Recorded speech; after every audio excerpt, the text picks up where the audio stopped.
Hey, good morning. This is the Leafs Convo for Oak Ridge Ford in London, Ontario, oakridgeford.com. This is the week you're going to lease a truck with me. I have a whole bunch of extra cash that I can divvy up amongst the OGs and converts, get your payments really low on a short-term lease, a comfortable payment, an amazing truck at Norman Oak Ridge Ford. The OGs and converts are always supporting what Mike and I do.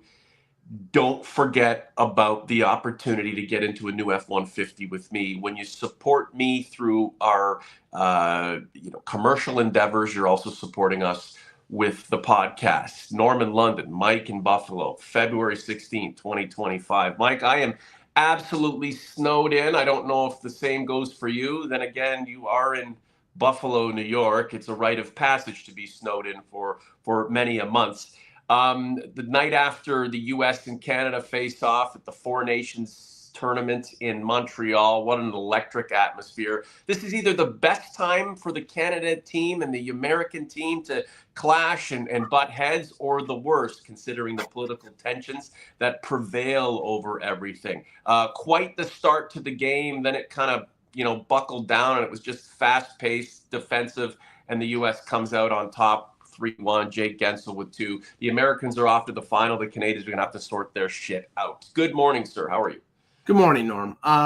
Yeah, I don't know about best or worst. I mean, honestly, I went into this tournament with sort of low expectations because I thought it was sort of a contrived event. I mean, really, it's a warm up for the Olympics. They wanted to do some sort of international tournament. They wanted to avoid doing an all-star game because the all-star game sucks. It's boring. It's shinny. It's just not exciting at all. So they wanted to have some sort of international flair to it, and some tension.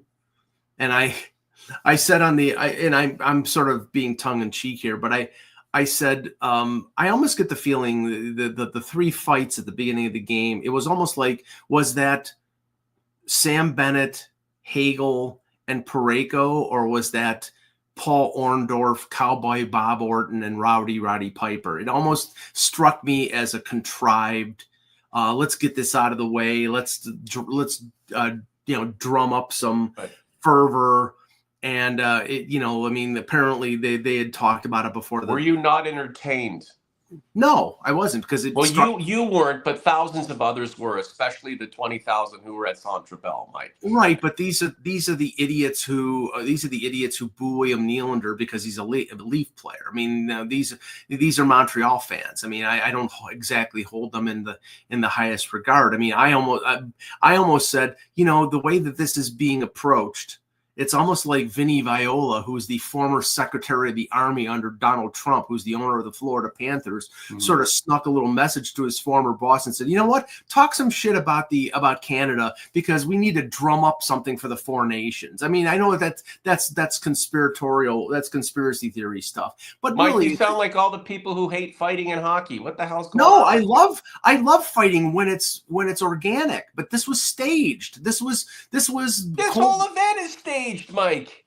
I know, this was just one big staged event. If they had just dropped the puck and played shinny, would we be excited about what we saw last night? I mean, what else did you expect with everything going on with the president in the United States wants to make Canada 51st state? Yeah, which is horseshit. He doesn't. It's just.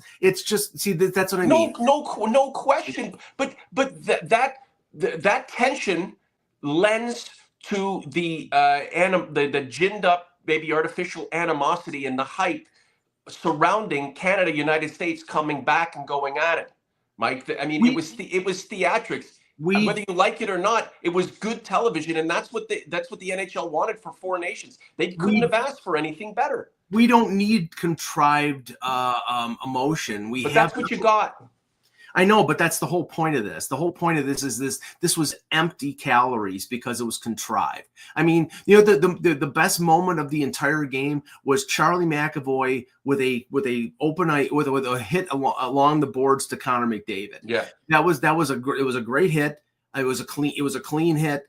But the fights before, the booing of the national anthem, it was almost like, like I said, it was almost like a WWE event. It's like, I don't have time for that. And honestly, my fear And I mean, you could say, well, this so far is benefiting a team in the West like Edmonton or Dallas, or a team in the East like Toronto. Matthew Tkachuk got hurt in the game last night in the third period. Shea Theodore apparently broke his wrist in the game against Sweden. Theodore is going to be out week to week. We don't know about Tkachuk, but if Tkachuk is debilitated for any long period of time, that's going to affect the Panthers, and that's going to affect the Vegas Golden Knights. That's why these tournaments are risky. It's like, okay, if somebody gets hurt, somebody gets hurt. They go into it with open eyes. I just think, honestly, these types of tournaments should happen in August or in September and not in February. Have them in the Summer Olympics instead of the winter. And it does not belong in season for 2 weeks, and you shorten up the regular season to the point that teams are playing 4 games in 6 nights right with regularity. It's weak. It's contrived. Right. I'm not buying into it. And it's exciting. You know, okay, there were moments where it was exciting, and I was a hockey fan. I was watching it. But honestly, I don't have time for it. I want to see best on best in a non-contrived event. This is contrived, in my opinion. We've done 30 shows this season, Mike. Every time we had mentioned the Four Nations event, it was in a passive way. There was no real excitement in our voices, getting anticipating this or ginning it up. So here it is, and it's either the best time for it or the worst time because of everything that's going on with the United States and Canada. What else did you expect people in Montreal to do when the national anthem came on? I was hoping they wouldn't boo, but all of this, tariff talk and the bullshit about the 51st state. You think the Canadian fans are going to cheer that on? They didn't ask for this. We didn't ask for this. So here we are, right? Here we are, a contrived event that none of us really cared about in the first place, that we just have to endure. But with the political climate the way it is, you're going to see this kind of thing, permeate, bubble up from under the surface. And it happened last night. Mike, there are games in Boston coming up. Yeah, I can't imagine the Boston faithful is going to cheer on the Canada. Oh, it's guaranteed. It's guaranteed that they will boo the Canadian national anthem, right. and that has no place. Honestly, it's because and if you want to bring politics into it, Massachusetts probably went the most for the opposition of Trump than any other state. And they're going to boo the Canadian national anthem. Why? Because the fans in Montreal booed the U.S. national anthem. So it's one thing begets the other. So do you think it's by mistake that 2 really passionate markets are hosting this event? Did they think to themselves, like, this could be a bloody snooze fest? Let's get 2 rabid metropolitan areas that love their sports, love their teams, to come out and potentially support this thing with more than asses in seats, but with exuberance, excitement, and vocality, which we saw last night in Montreal. That's what they do. And I'm expecting the same in Boston. And when all is said and done, Mike, we might look at this and say, it wasn't so bad. It wasn't so bad. There are other things, other forces that were accentuating what this was all about. And if the league can make money off of it, and we can have a temporary go at each other, but then return to our détente, it'll all have been worth it. I honestly don't think that had the game been in Toronto, that the booing would have been as bad as it was in Montreal. So Toronto and New York wouldn't have been the best places to have this. So Boston and Montreal, for me, the right venues. OG's converts, like the content, subscribe to the channel. If you're in the chat right now, why don't you just like the content, okay? Just help us out that way. If you're not subscribed, sub. You keep coming back and you don't subscribe to the content. I really don't understand that. I subscribe to channels that I go and support. Our subscriber base is down. Do what you can to help elevate what we're trying to accomplish on a weekly basis. Also, like the content. Talking a little bit about the Four Nations event. Not the best goals given up by Jordan Binnington. I mean, a 2-on-1 and from a distance. I mean, these are the kinds of goals that you're going to get in a really fast-paced, tight-checking game. I did think that the Americans really protected Hellebuck to a super professional and efficient degree. Anything that came in was in front of him was cleared out. They really collapsed in on their goaltender. I mean, add the best goaltender in the league to a defensive-minded system. That was really difficult for Canada to penetrate, and that's why they lost.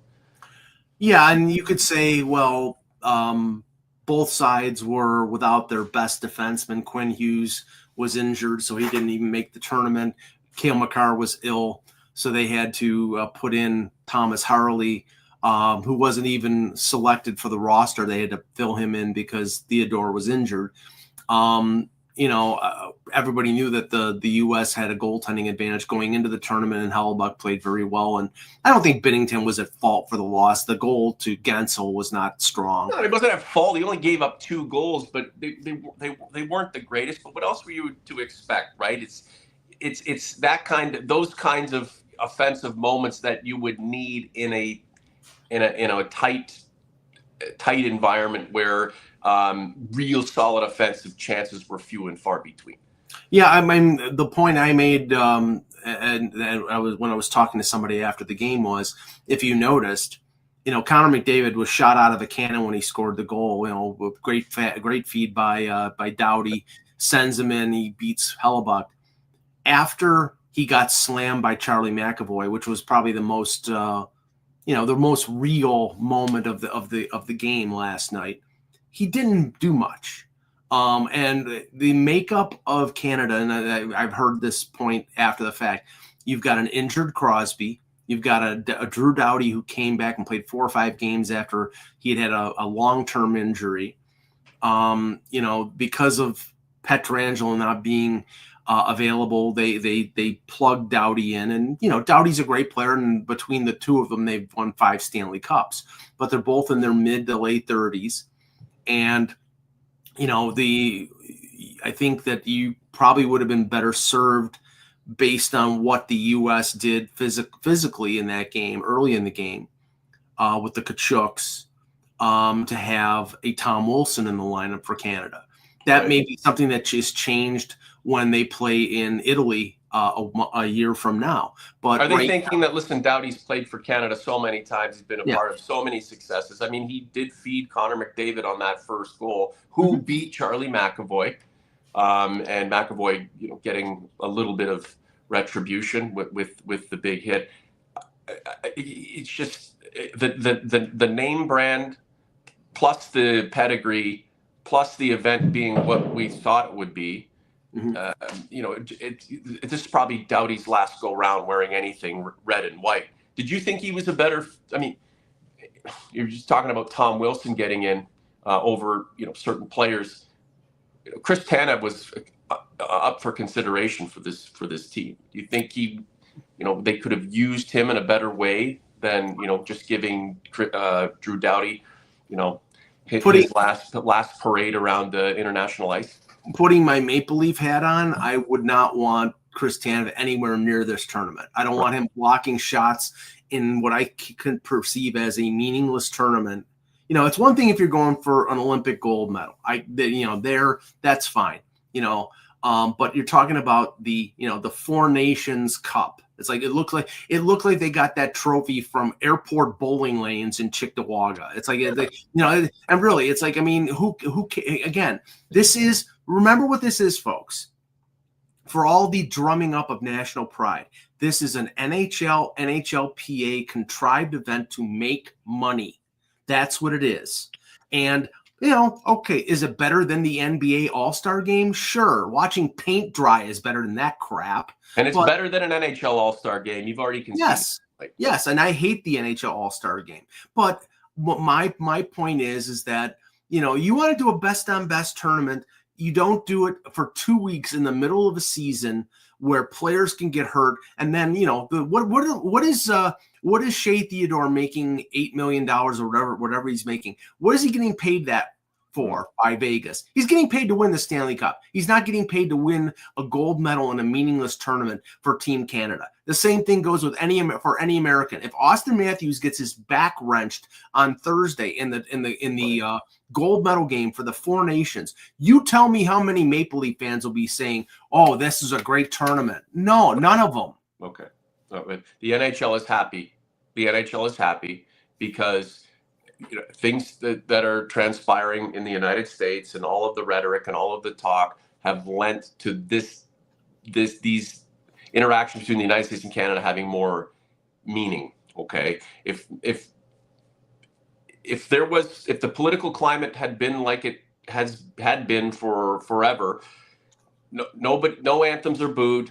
The game goes on, and the U.S. probably still would have won 3-1.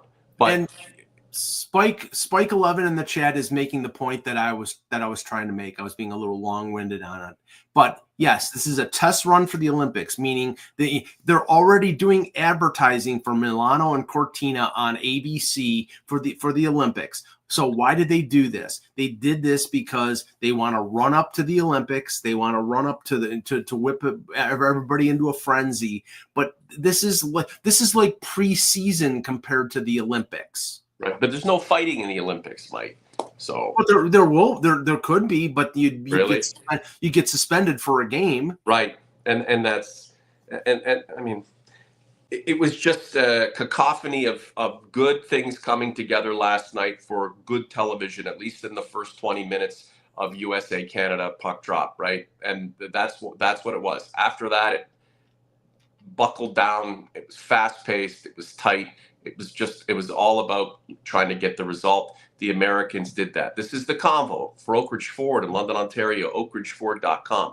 I have a pool of cash that I can give to the OGs and converts if you come in and buy a truck from me, in particular a lease, at Norm at Oak Ridge Ford on Instagram. Reach out to me. You can do it through the podcast page, youtube.com/the Leafs Convo /community. We can have a chat about the variety of ways that I can get you on the road in an F-150 for a really, really small payment, not even an adult payment in 2025. What did you think of Marner's game? What did you think of Matthews' game? And then Sweden-Finland played. The Swedes 0-2, but Nylander's been, in the mix for most of Sweden's offense. I mean, obviously Marner was excellent in the first game against Sweden with the overtime winner. I mean, honestly, I really didn't notice them. He was fairly unnoticeable in the game yesterday against the U.S. The best line for the U.S. was the Dylan Larkin line. Was the Gensel played on the wing with Matthews and Jack Hughes. But I mean, I didn't think there was any kind of standout performance by any Leaf in the tournament. I mean, Nylander was better in the second game against Finland than he was against Canada. But I don't really think there were any massively standout performances. And yeah, that was the thing. The U.S. after the McDavid goal really battened down the hatches, really made smart defensive moves, really kept everything to the outside as best as they possibly can with all the talent that Canada has. And it devolved into sort of like a chess match, and all the emotion being put to the side. It really wasn't that great of a game. Now, will it be better on Thursday if Canada gets to the final game? The U.S. are guaranteed now. That's very possible. But again, I just don't, I'm not really whipped up into a frenzy about it. And I really can't wait till we get past it. Do you think we'd get the same start if it's Canada-US? Do you think the first couple of minutes will be nothing but haymakers? Or do you think they've gotten that out of the way? It's just pointless now. They've gotten it out of their system. I mean, I think it was more. I almost think that this was contrived to. We know that they're going to boo the anthem, so we've got to stand up for the flag. Guess who was behind that? Those two fucking brothers. Like if you don't have those guys out there, like they're maniacs. And I take both. We're among the best players in the league. We talk glowingly about those guys. But without those guys, I'm not so sure we see what we saw last night. Those dudes are psychos, and we love it. Yeah, but what I'm saying is, let's just say this: if Brandon Hagel didn't say, "Okay, let's go," then the fight wouldn't have happened. Right. So there was not going to be any backing down from Canada, from the Canadian players. But I think that the whole reason that the Tkachuks and then JT Miller did that was basically they knew the anthem was going to get booed and they had to stand up for the flag. That was the whole thing. And that's a Matt Tkachuk move. And then Brady's watching his brother toss him. Brady's crazier than Matt, so why the hell not? They had smiles on their faces. They knew what they were doing. Oh yeah, no, and like I said, I think depending on the result of the tournament, I think it's almost you see McDavid get slammed by Rasmus Dahlin in the Sweden game. You see him get checked by Charlie McAvoy. How much do you want to bet that Tom Wilson is on the Olympic roster 12 months from now? Because they can't allow their best player to get pushed around like that. They need some pushback in the sense of somebody who can strike fear in the hearts of American players. And, there are big boys on that U.S. roster, not going from the Tkachuks to Boldy to JT Miller. There's some big players and some physical players. Right. Canada will have to not only beat them with speed and skill, but they'll also have to beat them with size and with sandpaper as well. Do you think that Connor McDavid, wouldn't say he's lost out there, but I mean, this is a very compressed event. You got to get it together or you're done. Look, Connor McDavid can put on a show on his own, but he does need somebody to help facilitate, someone to work with. Two games in, do you think John Cooper is yet to find the right combination that'll kind of just send this guy to a different level? Because we all know, let's be honest, he's the best player in the world, best player on the ice. You give him a little bit of extra, a little bit of more support, and you get even more out of that guy, which is, generally effervescent and beyond anything we can comprehend when he's running at peak. I'm actually surprised that they didn't bring somebody like Zach Hyman to play alongside him. Somebody he's familiar with. You've seen that before, going back to Chris Kunitz playing with Sidney Crosby. Familiarity does help. And I mean, again, you've got a certain segment of the Team Canada roster in Brad Marchand, who's in his mid-30s, Crosby, who's great, don't get me wrong, but he's in his late 30s. You got Doughty. There's a little too much age on this team, and they deserve to make it. They've done nothing but win. But I'm saying if they lose this tournament, and I think what was the stat? Crosby had won 26 straight international games for Canada. It's tough to beat that record. But if they lose to the U.S. and the U.S. is more physical and lays a beat down on them, which I'm not saying they're going to, but if they do that, then Hockey Canada is going to have to make some changes for 12 months from now. Look, if the Americans win this whole thing and, Canada, U.S. is palpable as it can be with, political overtone, the NHL is happy. It's worked out. It's worked out perfectly. This is the Convo for Oak Ridge Ford in London, Ontario, oakridgeford.com. Mike, let's get on to the Maple Leafs now and what they might or might not do before March the 7th. We know the position they're in. They could go on a bit of a run and potentially win the Atlantic. They could regress a little bit, slot back into a wild card spot, and get in and have the world against them when the playoffs start. Either way, it would be ideal if they can rustle up a little bit more help to get things done from around the NHL. It's easier said than done, but there's still opportunity over the next 3-4 weeks. Have you heard anything? What's on your mind about it? And it's difficult to project because something irreverent could happen. But as of now, are we still thinking they need another gritty third line type of center and a little bit more help on defense? Well, if they go with a move on defense, I think it's going to be mostly a depth move. I don't think it's going to be a top four. I think they'd love to get a righty, but I don't know whether they're going to be willing to expend the assets to get a. And I really don't even know if there's short of Noah Dobson, who supposedly is on the market, but he would cost a ton. And, he's a restricted free agent at the end of the year. I think he's a year or two away from unrestricted free agency. I don't foresee the Islanders trading him. So I don't know how much that's just contrivance and how much that's a reality.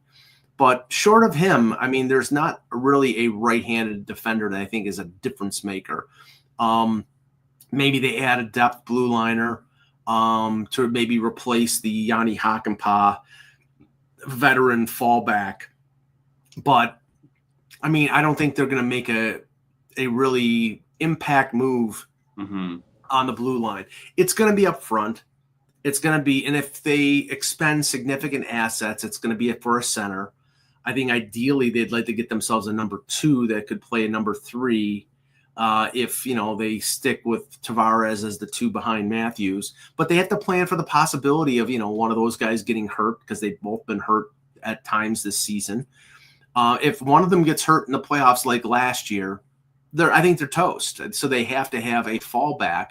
And ideally, it sounds like Brad Treliving wants to add somebody with term, but with term, the cost goes up. And you're okay. You're okay with the Leafs holding out or holding aside a first-round pick if the deal is right. If it's a player with term, yes, because then it's a longer than just a rental scenario. If it's a rental, then no, I'm not. Then I'm back in the territory of giving up a second-round pick or a lower draft pick, especially if it's a guy like Yanni Gourde who's not going to be back until after the deadline because of an injury. I mean, I wouldn't pay top dollar for a player like that because you don't know how healthy he's going to be when it comes to the end of the season. You're going to roll the dice and hope that he is healthy and hopefully he is impactful. But right now, no. I mean, if you're talking Braden Shen or if you're talking other centers out there that have a year or 2 left in their contracts, then I would be willing to give up a first-round pick. I am not, and I'm, apparently I'm in the minority because the names out there being floated around, the Easton Collins are being floated out there and the Fraser Mittens. I would not trade those players because I think you have an idea of what they're going to be, and they're closer to being in the NHL lineup maybe next year, maybe the year after that, whereas a 2026 first-round pick won't be in the NHL lineup until 2028 or 2029. So why don't the Leafs make a couple of piecemeal deals, see what they can do, give Marner the opportunity to right all of the wrongs that he's committed in the playoffs, and knowing that this is his walk season, go as far as they can get, let him go, save all that money, elevate an Easton Cowan. You've still got Nylander, you've still got Matthews. You can go and divvy up that cash in a variety of ways, or you can hold on to it until number 97 becomes a free agent. Well, I mean, that's, that's the perfect scenario. Like I said on off the post a couple days ago that if they sign Marner, then you can pretty much shoot down any chance of them signing McDavid. They won't have the money. Yeah, they won't have the money. It's just too much. Especially you could trade. No, you can't trade them if they have no move clauses. They're not going to accept a trade. So, do you think McDavid comes up in any conversation that the brass is having? They'd be smart. They'd be stupid if they didn't. They have to plan on things like that. You have to look a year or 2 in the future. I mean, there was an article in The Athletic, I think it was Jonas Siegel who wrote it, and said that there is a close relationship between McDavid and Matthews because they've worked out in the summer together. They have the same agent, Judd Moldaver of Orr Wasserman. It's not out of the realm of possibility, but it is out of the realm of possibility if they have allocated 11.5 to Nylander and 13.25 to Matthews and whatever you pay Marner. What will McDavid make? I mean, you said 20% of the cap. You can make 20%. Yeah, you can make 20%. So what does that work out to? $17-18 million a year. Just absolutely nuts. Is he worth that?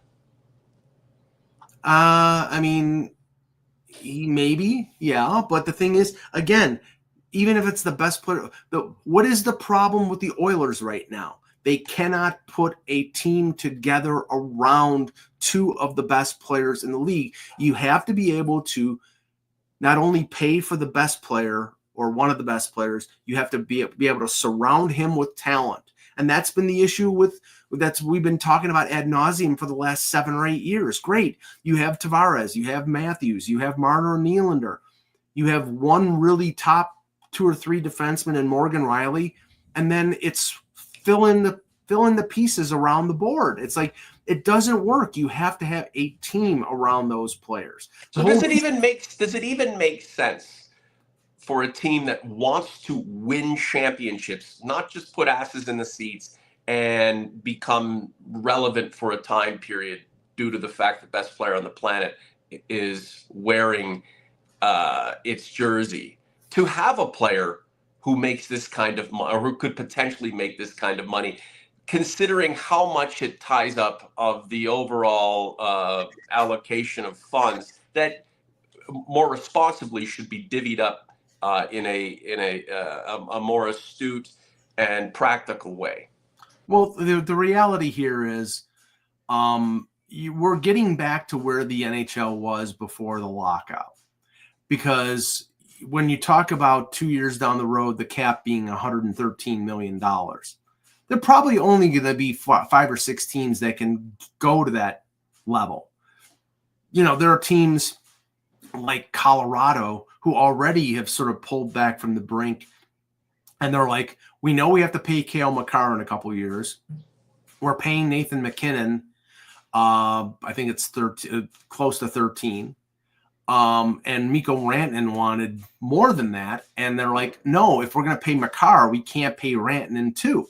So that's the dilemma. So now they're under, they're not going to go up to 113 million. They may have an internal cap of 90 or something like that. Toronto, Philadelphia, Boston, New York, the big market teams, they will pay up to the cap. And that'll be the advantage that Toronto has. But that advantage goes by the wayside if you're paying 4 players, more than 50% of your cap. And if you're paying Connor McDavid 20%, and this is all, is all just pie in the sky. Right. If you're paying Connor McDavid 20% and you're paying Austin Matthews 16 or 17%, you can't pay 4 guys. Yeah. You have to surround them with other players. So you mentioned it, pie in the sky. It's a dream scenario. If money were no issue, and there were no restrictions or limitations to the amount you could spend, then the Leafs could probably have at it. But considering Austin Matthews is this team's franchise and legacy player who's making a major amount of Skrilla, imagine paying another guy even more than him, and then trying to find the money to complete the defensive mosaic that has been causing you more problems than the guys you're putting pucks in the net. Let's just go through a couple of comments here. KPG, sign Bennett and McDavid, TSAC. A chance that McDavid is worth losing Marner. What else do we have here? I just went through. Well, I'll just say this. Marner will not be signed until after the season. If they make a run in the playoffs, if they go second round, if they go conference final, then more than likely Marner is going to get paid and will get signed. McDavid at 18 million is worth more than Marner at 11, but Austin Matthews is making 13 and change. I mean, again, taking that much money and giving it to 2 players, you still have to build the rest of the team, and you still have to pay the rest of the team. You still have to augment the rest of the team. I'd love to see Connor McDavid play for the Maple Leafs. If Austin Matthews weren't the guy, then maybe Connor McDavid could be. But, as we talk about this and unpack it, it would be fantastic. But economically, I don't know if it'll ever work, right? So, well, I mean, McDavid, if he hits the open market, which is doubtful, but if he hits the open market, he's going to, make the most in the league, and it's going to be based on the $113 million cap. And then you have to factor in the fact that Matthews' contract will be up the following year or 2 years from then. And then what are you not going to pay Austin Matthews what McDavid is making? So it's, it keeps going. It's fun. It's fun to think of these guys playing together, and it's fun to think of Connor McDavid joining the team he grew up rooting. He's that rite of passage. Every great player wants to play for the Maple Leafs, and this is another opportunity in the same way John Tavares was able to sign back in 2018 for Mr. McDavid, who's free and clear to join the team that he's always felt like he should join.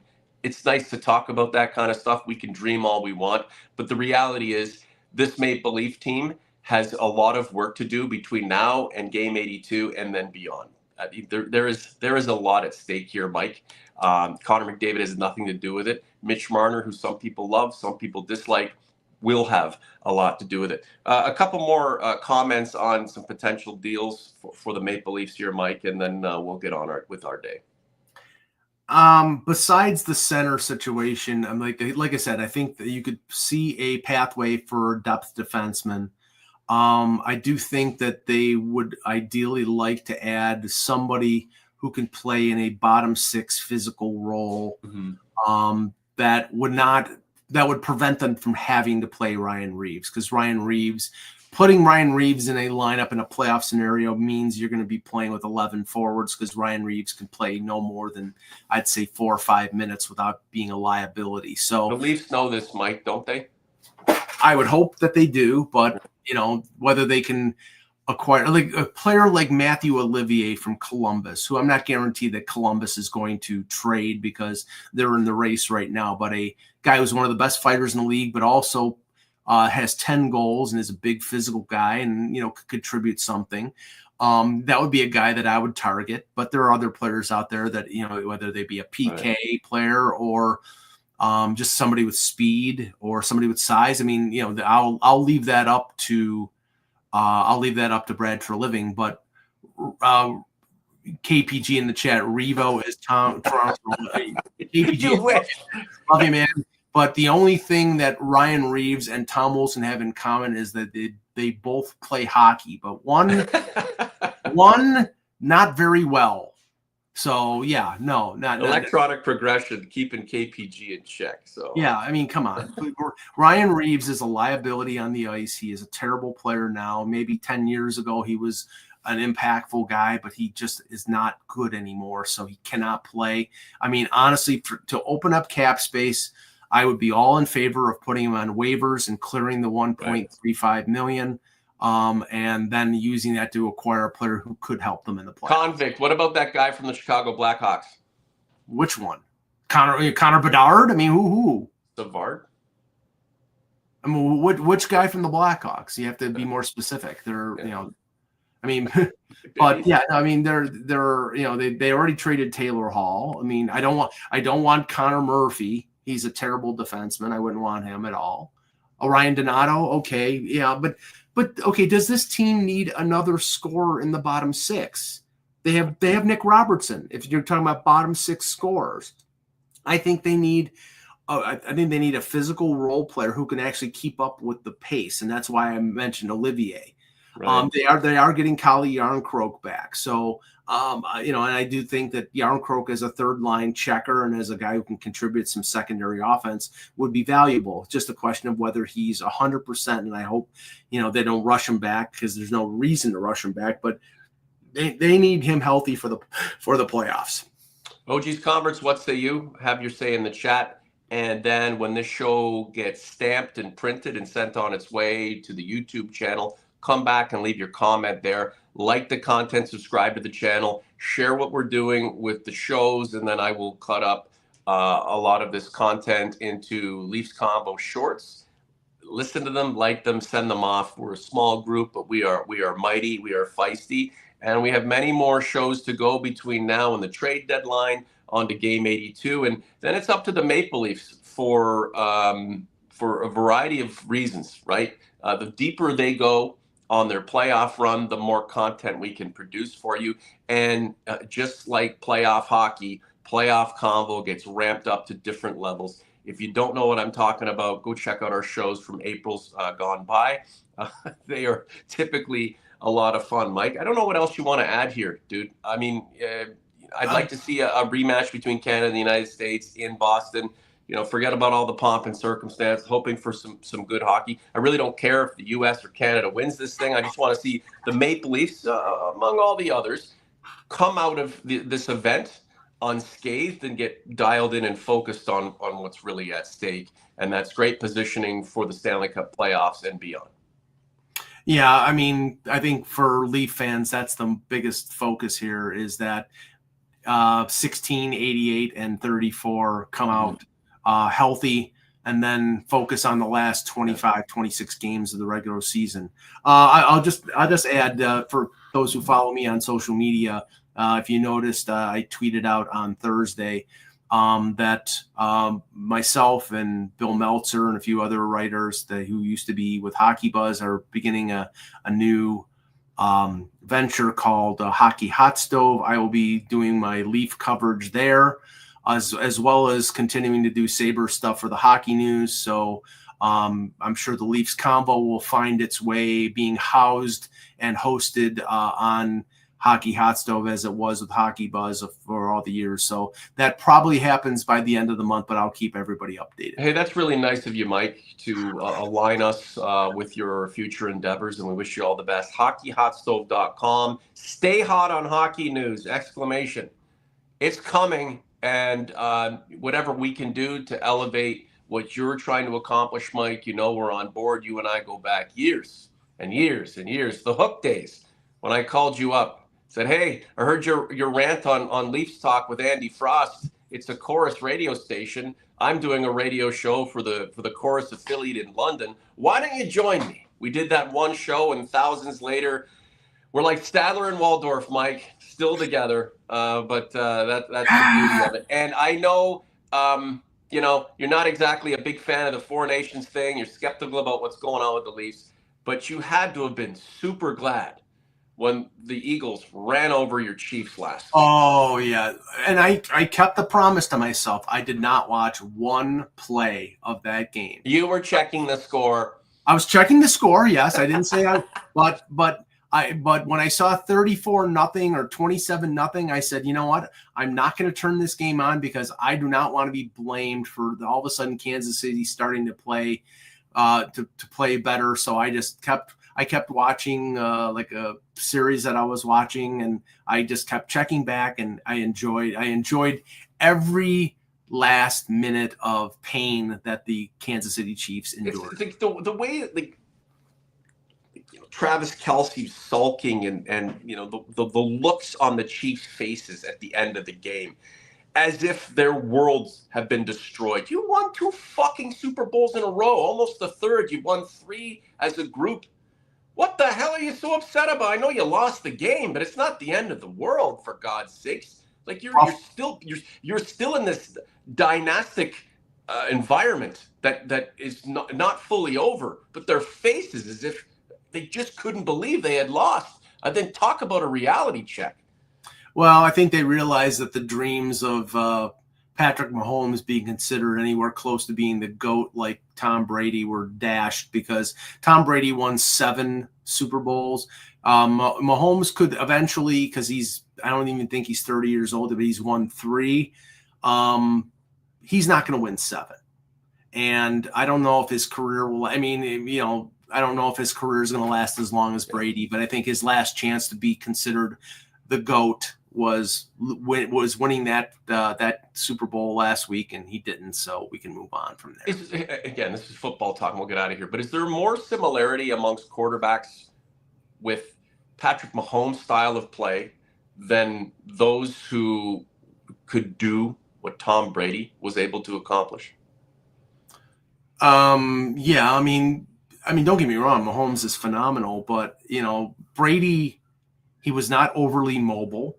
He was not, he wasn't a great running quarterback. He didn't have the best arm in the league, although he worked on it. And he just thought quicker than everybody, and he studied harder, and he had a team around him and great coaches around him where, definitely, Andy Reid is a Hall of Fame coach, and Mahomes is already a Hall of Famer, but he's a different type of quarterback, and he's more mobile, and He makes just weird, odd plays. And, I think he's actually closer in terms of his makeup to Peyton Manning than he is to Brady. There are not many Bradys out there. Right. And I mean, that debate will be ongoing until Patrick Mahomes and the Kansas City Chiefs are finally put to bed. I mean, it'll be hard to bet against them coming out of the gate next year with a vengeance, wanting to, continue their run for as long as they possibly can. But all good things come to an end. All dynasties come to an end, right? So we're in the middle of the Kansas City Chiefs' time, even though they didn't win that Super Bowl. We shall see what comes next, especially when it comes to the Maple Leafs. We've got about 4 weeks before the NHL trade deadline. What will the Maple Leafs do? As of now, it doesn't seem like there's anything that's just obvious that could transpire, but we don't get paid millions of dollars to try to better the Maple Leafs. All we do is react to what's been done and project what we hope will happen. It's up to Brad Treliving and the group who surrounds him to, think outside of the box potentially, be irreverent, and maybe make a transaction to help this team that none of us are thinking of. Mr. Augello, dig yourself out if you're in as much snow as we are in London. I'm going to go help my wife and my son go and shovel the driveway for the 4th time today. I don't know why we do that. Why don't we just let it all blast on us and dig ourselves out? Maybe we're just trying to be preemptive because it's pretty wild around here right now. For Mr. Augello, I'm Norm. Thanks for watching the Leafs Convo for Oak Ridge Ford. We are out of here.